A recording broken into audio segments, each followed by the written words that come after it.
প্রচণ্ড তাপদাহে মারা যাচ্ছে ব্রয়লার ও লেয়ার মুরগি। খামারিরা বলছেন প্রতিটি খামারেই প্রায় 30% মুরগি মারা যাচ্ছে। তার উপর অতিরিক্ত গরমের কারণে বাজারে কমে গেছে মুরগি ও ডিমের চাহিদা। তাই বাধ্য হয়ে লোকসানে পোলট্রি পণ্য বিক্রিতে বাধ্য হচ্ছেন খামারিরা।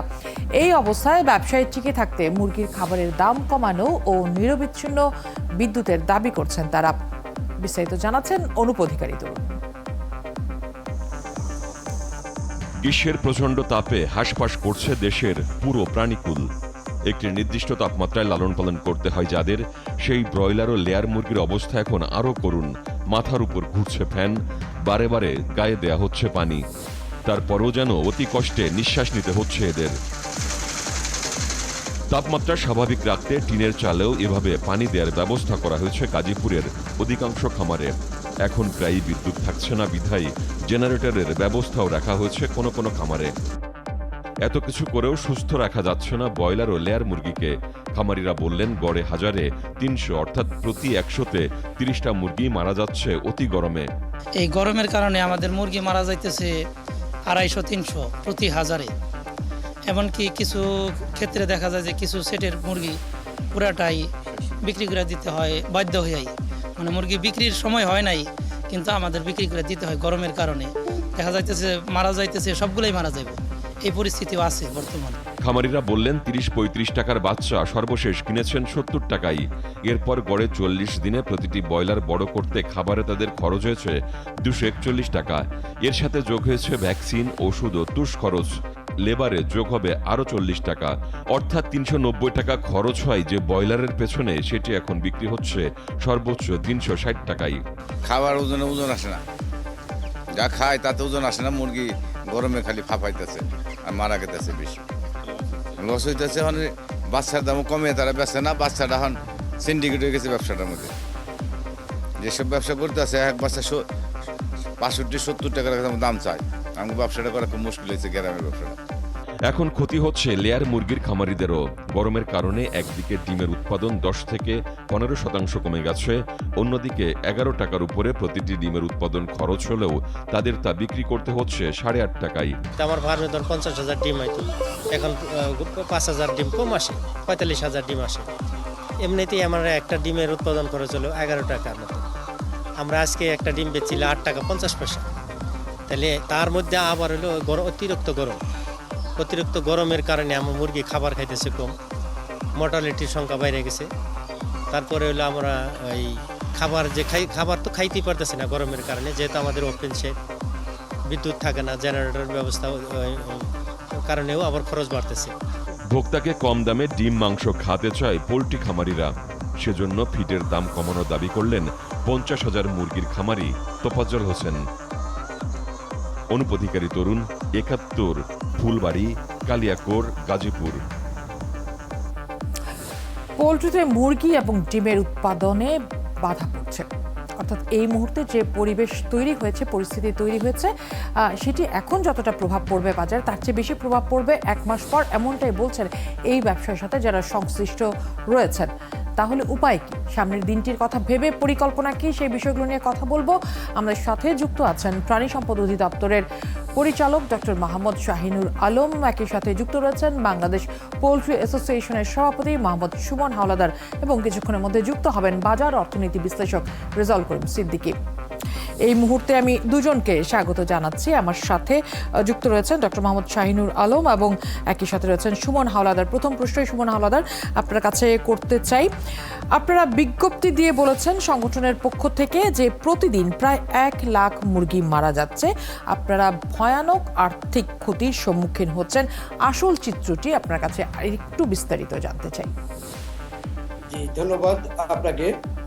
আসলে আমাদের প্রান্তিক পর্যায়ের যে খামারি আছে, এদের আসলে কন্ট্রোল শেড না, এদের হচ্ছে ওপেন শেড, যার কারণে আমাদের ক্ষতির পরিমাণটা একটু বেশি।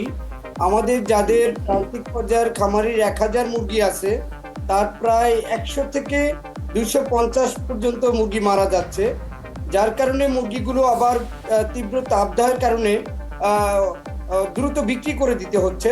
তার মানে আমরা লস করতে হচ্ছে এখন। আসলে লসকে পুষিয়ে উঠতে হলে অবশ্যই সরকারের সহযোগিতা প্রয়োজন। এবং সেখানে আমরা কিভাবে কন্ট্রোল সেটে দিতে পারি সরকারের সহযোগিতায়, এবং ফিড এবং বাচ্চার দামটা কিভাবে সহনীয় পর্যায়ে রাখা যায়, সকলকে সমন্বয় করে। জি সুমন, আমরা সেই কথাটি শুনবো, কিন্তু আপনার কাছে একটু জানতে চাই ছোট বড় খামার ভেদে আপনাদের ক্ষতির পরিমাণটা কেমন আসলে?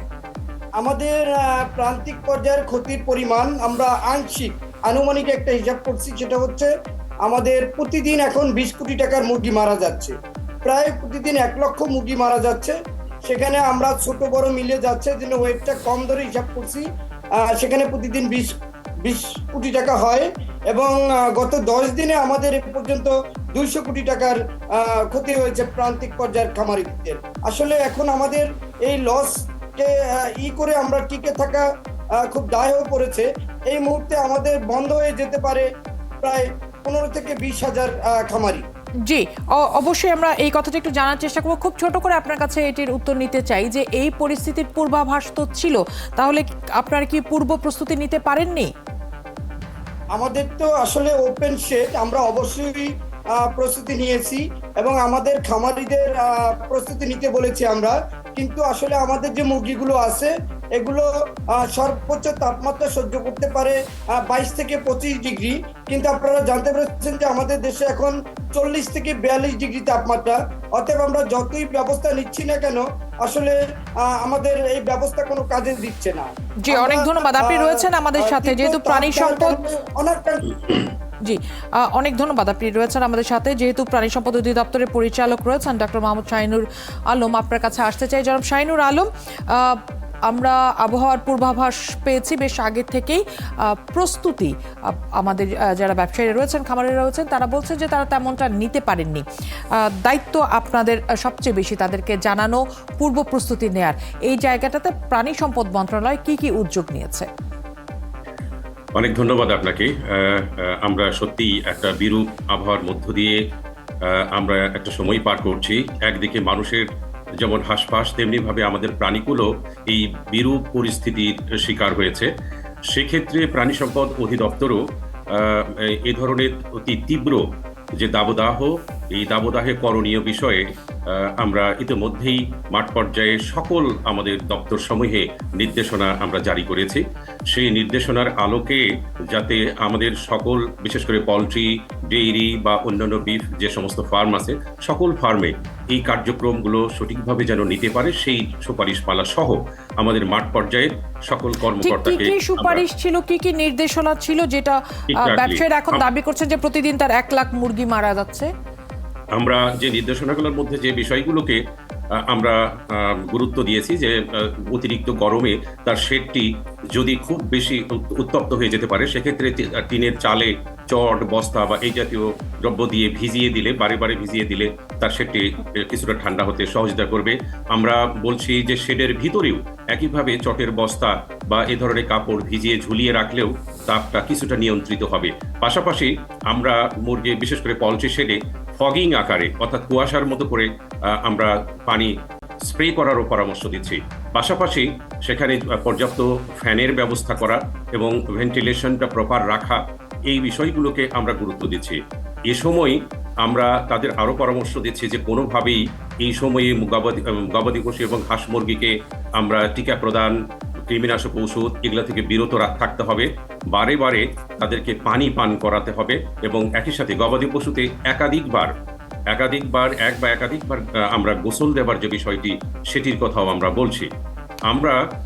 আমরা বলছি যে বিশেষ করে গবাদি পশু, যে সমস্ত গবাদি পশু আছে তাকে সকাল 10টা থেকে বিকেল 3টা পর্যন্ত আসলে এই তাপদাহটা অতিরিক্ত থাকে। এ সময় ঘরের মধ্যে আবদ্ধ না রেখে উন্মুক্ত স্থানে, ছায়াযুক্ত স্থানে এই সমস্ত গবাদি পশুকে রাখলে কিছুটা হলেও তার এই দাবদাহ থেকে সে রক্ষা পাবে। আর আমরা পোলট্রিতেও আমরা একটু আগে আমরা রিপোর্টও দেখেছি যে আসলে এ সময় খাবার কম গ্রহণ করতে পারে। সত্যিই তাই, প্রচণ্ড দাবদাহে গবাদি পশু বা হাঁস মুরগি তাদের পানির চাহিদা বেশি থাকে, ফলে অন্যান্য খাবার কম খায়। তো আমাদের এক্ষেত্রে পরামর্শটা থাকে এই খাবারটা যেন তীব্র দাবদাহের সময় তারা প্রদান না করে।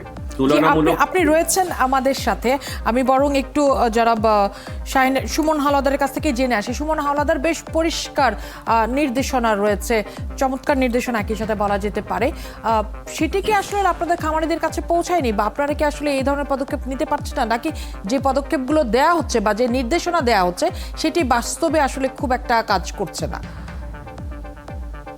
না, নির্দেশনা আসলে যেটা দিয়েছেন, আমরা সেই নির্দেশনা আমাদের পক্ষ থেকেও, আমাদের সংগঠনের পক্ষ থেকেও খামারিদেরকে দেওয়া হয়েছে, এবং আপনারাই দেখতে পেয়েছি যে আপনারা ভিডিওতে দেখাচ্ছেন, টিনের চালে আমরা সরাসরি কৃত্রিম বৃষ্টির সৃষ্টি করেছি এবং মুরগিকে ভিজানো হচ্ছে। আমরা আসলে তাপমাত্রাটা অধিক পরিমাণে হওয়ায় আমাদের এই সমস্যাটা বেশি হচ্ছে। এর জন্য আমাদের দরকার আসলে কন্ট্রোল সেট, যেটা শীত এবং গরম দুটাকেই কন্ট্রোল করে, যাতে আমরা এটা যদি যেতে পারি এবং প্রাণী সম্পদের সাথে যদি আমাদের সমন্বয় হয়, তাহলে মনে হয় আমাদের এটা আরো বেশি আকার আমরা ভালো কিছু করতে পারবো। কিন্তু আসলে এটা দুঃখজনক যে আমরা প্রাণী সম্পদ অধিদপ্তরের সাথে আমরা প্রান্তিক খামারিরা সমন্বয় করতে পারি না, কিন্তু কর্পোরেট গ্রুপগুলো ঠিকই তাদের সাথে সমন্বয় করেন। এটা আসলে দুঃখজনক। আমাদের প্রান্তিক পর্যায়ের খামারিদেরকে টিকিয়ে রাখতে হবে, তাদেরকে উদ্বুদ্ধ করতে হবে। অনেক ধন্যবাদ জনাব সুমন হাওলাদার। এটি আপনাদের আসলে খুবই নিয়মিত একটি অভিযোগ। নিশ্চয়ই যারা রয়েছেন এই জায়গাটিতে কাজ করেন সরকারের পক্ষ থেকে, তারা নিশ্চয়ই বিষয়টি মাথায় নিচ্ছেন, আমলে নিচ্ছেন। আমাদের সাথে রয়েছেন এই মুহূর্তে জনাব শাহিন, এবং একই সাথে আমি যুক্ত করে নিতে চাচ্ছি বাজার অর্থনীতি বিশ্লেষক রেজাউল করিম সিদ্দিকী। যে এই জায়গাটি থেকে সুমন হাওলাদার শেষ করলেন, সেই জায়গাটাতেই আপনাকে প্রশ্ন করতে চাই। ওনাদের অভিযোগ যে প্রাণী সম্পদ মন্ত্রণালয়, অধিদপ্তর বা লাইভস্টক যারা জেলা পর্যায়ে রয়েছেন, তাদের যে সহযোগিতা প্রান্তিক পর্যায়ের খামারিদের জন্য থাকার কথা, সেটি আসলে পাচ্ছেন না। পাচ্ছেন শুধুমাত্রই কর্পোরেটরা, এবং যে পরামর্শ আসছে, নির্দেশনা আসছে, এই পরিস্থিতিতে সেটির বাস্তবিক প্রয়োগ হচ্ছে না। আপনি এই জায়গাটিতে কাজ করেন, আপনার কাছে কি মনে হয় আসল চিত্রটি আসলে কি? ধন্যবাদ। আমি সবটাই শুনছিলাম, সুমন হাওলাদার যে কথাটি বলছিলেন এবং ডক্টর শাহিন যে কথা বলছিলেন, সবটাই আমি শুনছিলাম। এটা ঠিক যে আমাদের যে প্রতিকূল পরিবেশ, সে প্রতিকূল পরিবেশে করণীয়টি কিন্তু আমি গত কয়েকদিন আগে পত্রপত্রিকাতেও দেখেছি, প্রাণী সম্পদ অধিদপ্তরের ওয়েবসাইটেও দেখেছি কিভাবে এটিকে কাজ করতে হবে, সেটি তারা বলেছেন।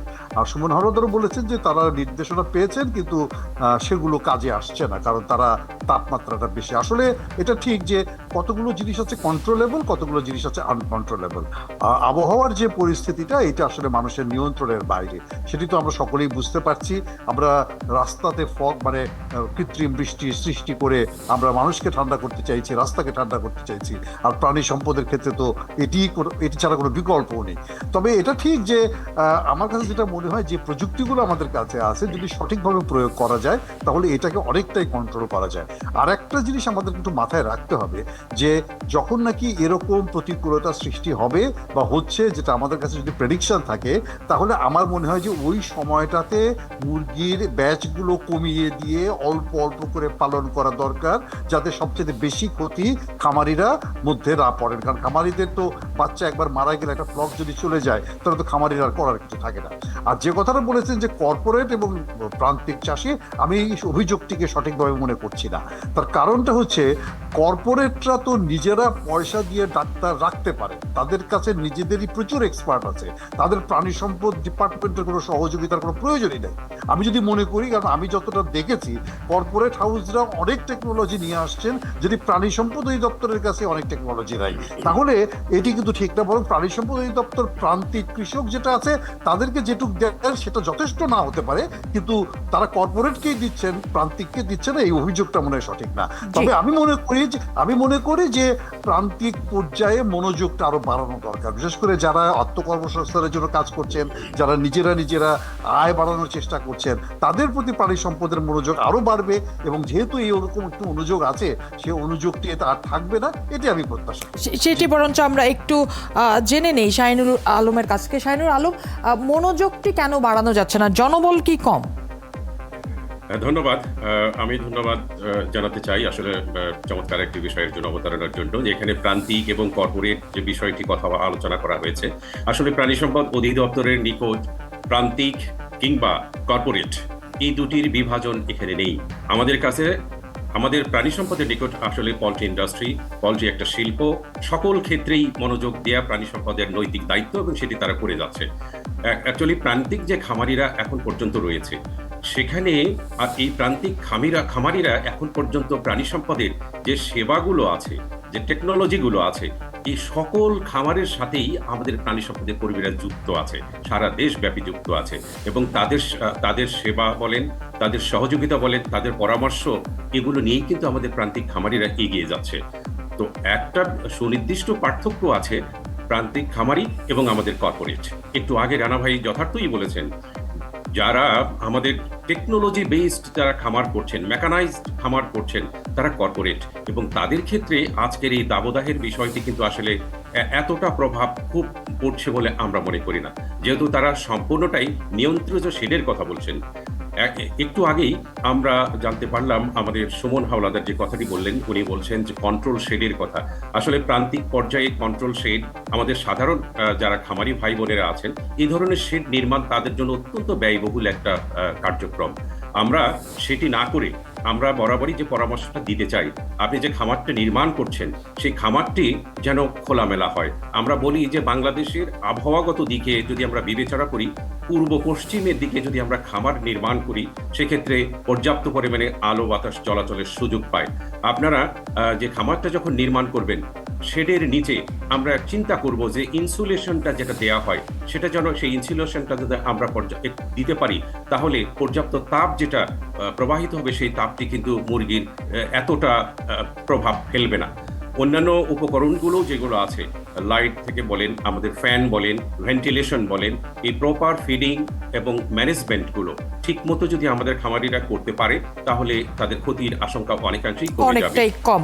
জি, জনাব রেজাউল, সেক্ষেত্রে আপনার কাছে একটু জানতে চাই যে এই মুহূর্তে যে পরিস্থিতি তৈরি হয়েছে, যে প্রতিদিন 1 লাখ মুরগি মারা যাচ্ছে বলে দাবি করেছেন সুমন হাওলাদার, আপনার কাছ থেকে জানতে চাই এটির প্রভাব সামনের দিনটিতে কতটা থাকবে বাজারে, যেহেতু আমার যোগান কমে যাবে সামনের দিনে। জি, যে কথাটা আপনি বলছেন এবং যে কথাটি সুমন হাওলাদার বললেন, তথ্য কতখানি মানে যথার্থভাবে সংগৃহীত সেটা নিয়ে প্রশ্ন থাকতেই পারে। তবে যদি পরিসংখ্যানটি এরকমই হয় যে প্রতিদিন লক্ষ লক্ষ মুরগি মারা যাচ্ছে, তাহলে নিশ্চয়ই সেটি আমাদের বাজারের উপরে একটি নেতিবাচক প্রভাব পড়বে। কারণ আমরা জানি যে আমাদের তো মুরগির একটি নির্দিষ্ট চাহিদা আছে, যে কি পরিমাণ, বা শুধুমাত্র তো এই বাচ্চাটির থেকে তো শুধুমাত্র মাংস উৎপাদন হবে তা তো না, এটার থেকে তো ডিমও উৎপাদন হবে। তাহলে এগুলো যখন নাকি পরিণত হয়ে ডিম দেওয়ার মতো উপযুক্ত হবে, তখন ডিম কম আসবে, কারণ যেহেতু ওই ফ্লকটি মারা গেছে বা ওই ফ্লকের একটা বড় অংশ ক্ষতিগ্রস্ত হয়েছে। কিংবা আমরা যদি ব্রয়লার হয় কিংবা যদি অন্য মাংস উৎপাদনের জন্য যে জাতগুলো আছে সেটা যদি হয়, তাহলে আমাদের এই যে 1 মাস পরে বা 40 দিন পরে যে মাংসটি সাপ্লাই হওয়ার কথা ছিল, সে সাপ্লাইটা তুলনামূলকভাবে কমে যাবে। এটা তো স্বাভাবিক একটা ব্যাপার। তবে একথা ঠিক যে আসলে সেই জিনিসটিকে মাথায় রেখে আমি যে কথাটি বলছিলাম, যে একেবারে কোনো শূন্যতা সৃষ্টির পরিবর্তে আমরা যদি ছোট ছোট করে ফ্লক তৈরি করি, ছোট ছোট করে ব্যাচ তৈরি করি, এবং একটা ব্যাচকে একদিনে 100 না এনে 1000 না এনে আমি দরকার পড়লে 50টি করে ব্যাচ তৈরি করব, 7 দিন পর পর আনবো, যাতে আমি প্রতিকূলতাকে মোকাবেলা করে আমিও নিজেও টিকে থাকতে পারি, আমার ক্ষতিটা কম হয়, এবং অনুকূল আবহাওয়ার পরে আমি যেন মার্কেটের সাপ্লাই চেইনেও একটা কাজটা করতে পারি। এটা বুঝতে হবে।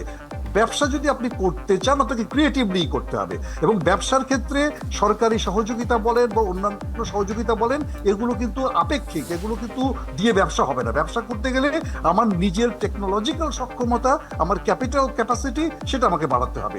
আমি সহায়তা নিয়ে কিন্তু চালাতে পারবো না। পোল্ট্রি ইন্ডাস্ট্রি অনেক দিন থেকে চলছে, হাজার হাজার কোটি টাকার বিনিয়োগ হয়েছে। এখনো কিন্তু আমি মনে করি না যে টেকনিক্যাল সাপোর্ট ছাড়া অন্য কোনো সাপোর্ট আমরা পেতে পারি বা অন্যটা নিয়ে আমরা আমাদের এখানে ব্যবসা করব। আমার কাছে মনে হয় যে এই ব্যবসা করার জন্য আমাদের খামারিদেরকে আরো অনেক বেশি প্রফেশনাল হওয়া দরকার, এবং অনেক বেশি টেকনোলজি আহরণ করা দরকার, এবং তাদের বিজনেস নলেজটাকে আরো অনেক বেশি বাড়ানো দরকার। যেহেতু টেকনোলজির বিষয়টি আসলো এবং নলেজ বাড়ানোর কথা আসলো, সেই ক্ষেত্রে আমরা দেখছি জলবায়ুর পরিবর্তনের ক্ষেত্রে সব জায়গাতেই আমরা খাপ খাইয়ে নেয়ার একটি আলোচনা শুনতে পাচ্ছি, বিশেষ করে কৃষির ক্ষেত্রে আমরা শুনতে পাচ্ছি। আপনার কাছে একটু জানতে চাই, জলবায়ু পরিবর্তনের প্রভাব বছর বছর বাড়বে, এটি সব বিশেষজ্ঞরাই বা বিশ্লেষকরাই বলছেন, বিজ্ঞানীরা বলছেন। এটি মোকাবেলায় কৃষিতে যেমন নতুন জাত উদ্ভাবন হচ্ছে, প্রাণী সম্পদ এই নিয়ে কতটুকু গবেষণা করছে এবং মুরগির জাতের উন্নয়নের ক্ষেত্রে কি এই বিষয়গুলো নিয়ে কিছু ভাবা হচ্ছে? কোনো সমাধানের রাস্তা কি বের করার গবেষণা হচ্ছে কোথাও? হচ্ছে না এটা বলা যাবে না, হচ্ছে। কারণ আমি নিজে ব্যক্তিগতভাবে জানি আমাদের প্রাণী সম্পদ গবেষণা ইনস্টিটিউট তারা একাধিক জাত অবমুক্ত করেছে, যেগুলো নাকি আমরা ব্রয়লার পালনের জন্য যে সমস্ত প্রযুক্তিটা ছিল তার চেয়ে আরো একটু সহজ প্রযুক্তি, বলা চলে আপনি ছেড়ে দিয়ে পালতে পারেন, আপনি খোলা জায়গায় পালতে পারেন, এরকম টাইপের মুরগিও কিন্তু আমাদের দেশে উদ্ভাবিত হয়েছে। হয়তো সেগুলো 40 দিনে আপনার মতো বাণিজ্যিক বিক্রয়ের উপযুক্ত হবে না, সেগুলো হয়তো হইতে 1.5 মাস লাগবে বা 2 মাস লাগবে, কিন্তু সে জাতগুলো কিন্তু বাংলাদেশে আছে। আমি যদি বলি যে আমাদের রেড চিকেন যেটা তৈরি হয়েছে, আমাদের গলাছিলা মুরগি সেটার জাত, এগুলো কিন্তু অবমুক্ত হয়েছে আমাদের প্রাণী সম্পদ গবেষণা ইনস্টিটিউট থেকে। আমাদের মনে হয় এই জায়গাগুলোতে মনোযোগ দেওয়া দরকার, যে শুধুমাত্র একটি আবদ্ধ ঘরের ভেতরে ফ্যান লাগিয়ে ইনসুলেটর লাগিয়ে এটা করে ওইটা করে করব, তার চেয়েও কিন্তু উন্মুক্ত পদ্ধতিতে যে মুরগি পালন করা যায়, বাণিজ্যিক মুরগি পালন করা যায়, সেই পদ্ধতিগুলোও আমাদের আয়ত্ত করতে হবে। তবে এটা ঠিক, এই গবেষণাটা আরো বাড়ানো দরকার, কিভাবে তারা তাপমাত্রা কিংবা অতিরিক্ত ঠান্ডা সেটাকে সহ্য করতে পারে, প্রতিকূলতাকে মোকাবেলা করতে পারে, এরকম জাতও আমাদের এখানে আসা দরকার। তবে যেগুলো আছে সেগুলো কিন্তু ব্যাপকভাবে সম্প্রসারিত না, আমি মনে করি যে সেটা বাড়ানো দরকার। জি জি, যেহেতু শাহিনুর আলম আমাদের সাথেই রয়েছেন, আমরা বরং একটু ওনার কাছ থেকেই জেনে আসি। শাহিনুর আলম, যেই জায়গাটিতে রেজাউল করিম সিদ্দিকী বলছিলেন যে হ্যাঁ গবেষণা হচ্ছে, কাজ হচ্ছে, নতুন জাতের কথাও তিনি বললেন, এটি সাধারণ খামারিদের কাছে সেই তথ্য কতটা গিয়েছে? আপনারা যে নতুন জাত নিয়ে কাজ করছেন সেটি সাধারণ খামারিদের কাছে কতটা পৌঁছাতে পেরেছেন সেই তথ্যটি? ধন্যবাদ। যথার্থই বলেছেন আমাদের রেজাউল করিম রানা ভাই যে আমাদের যে সমস্ত ক্লাইমেট রেজিলিয়েন্ট যে সমস্ত জাত, সেটি আমাদের দেশে এটিকে সম্প্রসারণ করা প্রয়োজন। আপনি জানেন প্রাণী সম্পদ অধিদপ্তর তাদের মূল উদ্দেশ্যের একটি অন্যতম উদ্দেশ্য হলো জেনেটিক রিসোর্সকে সংরক্ষণ করা। সেই লক্ষ্য নিয়ে অধিদপ্তর গবাদি পশুতেও একদিকে কাজ করে যাচ্ছে, কৃত্রিম প্রজননে, বিশেষ করে রেড চিটাগাং আমাদের কয়েকটা জাত আছে, দেশীয় জাত, যেগুলো আবহাওয়া সহিষ্ণু। তার মধ্যে অন্যতম রেড চিটাগাং আমরা বলি মুন্সিগঞ্জ, আমরা বলি পাবনা জাত এবং নর্থ বেঙ্গল গ্রে। এই জাতগুলো সবটাই আমাদের দেশের তাপমাত্রা সহিষ্ণু এবং এই ধরনের তাপমাত্রা তারা খাপ খাইয়ে নিতে পারে। এই জাতগুলোর উৎপাদন এবং উৎপাদনশীলতা বৃদ্ধির জন্য প্রাণী সম্পদ অধিদপ্তর মাঠ পর্যায়ে এই কাজটি সম্প্রসারণ করছে।